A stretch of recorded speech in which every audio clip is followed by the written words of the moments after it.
Hi, my name is Stephen Grove. I'm a volunteer for Umpqua Valley Youth for Christ. This is a 9-part video series from The Right Call, the network of Christian coaches.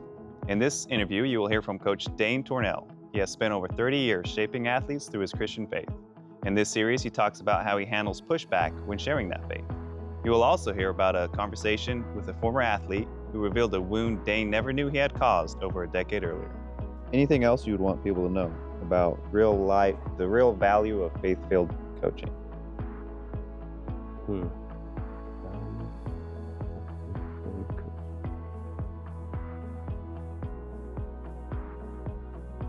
Well, I think coaching in general, I think faith-filled coaching specifically, it's worth it.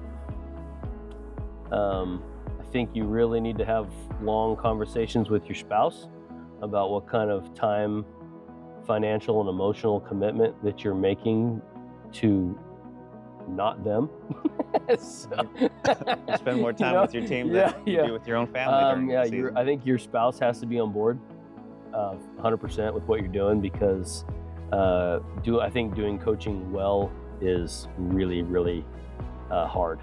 My wife says during basketball season that I'm never ever am I fully engaged with her, and I believe her. Mm-hmm. I'm always thinking about the next game, what film I need to watch, what team I'm looking at, developing matchups, the next practice that's getting ready for that next game, and I'm never fully there.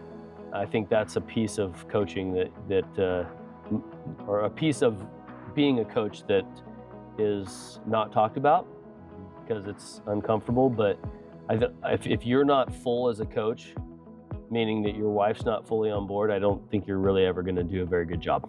So that's a big deal about coaching. And I don't know that you will ever, as a coach, be able to portray to the general public what kind of work that it is, how much it takes to be a coach. Nobody will ever understand until they're a head coach. A lot of volunteers, a lot of assistants, like they get a picture of it, but until you're a head coach and you're leading a team and all that responsibility falls on you, there's no way you can explain the workload, the mental anguish, the sleepless nights, all the things as a head coach that you experience. It's unquantifiable how hard being a head coach is. And it doesn't matter what level either. I've coached 2A, I've coached 6A, I've coached 1A, I've coached travel teams. Doesn't matter what division you are. It's a lot of sleepless nights, figuring stuff out, wanting to help kids the best you can. It's the unspoken reality. Yeah. I think that's a mark of a good coach, though, because